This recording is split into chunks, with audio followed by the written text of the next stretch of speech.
எல்லாருக்கும் வணக்கம். இன்றைக்கு ரவா லட்டு எப்படி செய்கிறேன்னு சொல்ல போகிறேன்.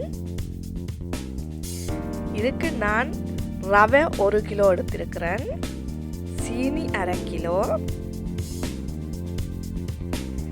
கேஷ்யூவும் ப்ளம்ஸும் 25 கிராம், தண்ணி 3/4 கப், நெய் 2 டேபிள் ஸ்பூன், நீங்கள் மாஜரின் கூட பாவிக்கலாம், ஏலக்காய் பவுடர் 1 டீஸ்பூன், மற்றது கண்டென்ஸ் மில்க். இதில் நான் அரைவாசி தான் விட போகிறேன்.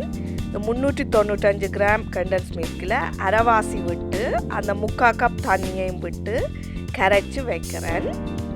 இனி பேனில் அந்த 2 டேபிள் ஸ்பூன் நெய்யை போட்டு அதுக்கு அந்த கேஷ்யூவையும் ப்ளம்ஸையும் போட்டு வறுத்தெடுக்கிறேன். வறுபட்ட உடனே அந்த கேஷ்யூ ப்ளம்ஸை மட்டும் வெளியில் எடுத்துட்டு அந்த நெய்யுக்குள்ளேயே நான் ரவையை போட்டு வறுக்கிறேன். ரவை வறுத்த பிறகு அதுக்குள்ளே எடுத்து வச்ச சீனியை போட்டு கிளறிக்கொண்டே இருக்கணும். எப்பவும் மெல்லிய நெருப்பிலேயே வச்சு கிளற வேணும்.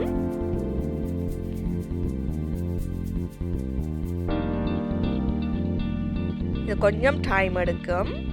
இனி இந்த சீனி உருகுற கட்டத்தில் நான் எடுத்து வச்ச ஏலக்காய் பவுடர், வறுத்து வச்ச கேஷ்யூ ப்ளம்ஸ் எல்லாத்தையும் போட்டு கிளறேன். எல்லாம் நல்லா சூடான உடனே நான் அந்த கரைச்சி வச்ச பாலை கொஞ்சம் கொஞ்சமாக விட்டு கிளறிக்கொண்டு இருக்கிறேன்.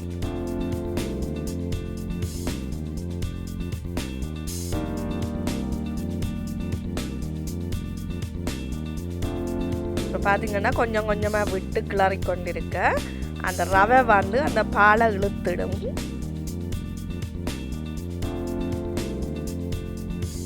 இப்போ பார்த்தீங்கன்னா உருட்டுற பதத்துக்கு வந்துட்டுது. நான் உடனே இதே இன்னொரு டிஷ்ஷில் மாற்றுறேன். இதே சூட்டில் வச்சால் ரவை உருகிடும். அப்போ வேறு ஒரு டிஷ்ஷில் வச்சுட்டு கொஞ்சம் தண்ணியை கையில் பிரட்டிட்டு நான் உருட்டுறேன். ஏண்டா ஈஸியாக உருட்டக்கூடிய மாதிரி இருக்கும். நல்லா இறுக்கி அமர்த்தி பிடிக்கணும். கொஞ்சம் சூட்டோடையே பிடிச்சிடணும். பிடிச்சமெண்டா இப்படி டேஸ்டியான ரவா லட்டு ரெடி ஆகிட்டுது. நீங்களும் ட்ரை பண்ணி பாருங்க. உங்களுக்கு இந்த வீடியோ பிடிச்சிருந்தால் லைக் பண்ணுங்க, சப்ஸ்கிரைப் பண்ணுங்க, ஃப்ரெண்ட்ஸோட ஷேர் பண்ணுங்க. இன்னும் ஒரு வீடியோவில் சந்திக்கிறேன். நன்றி.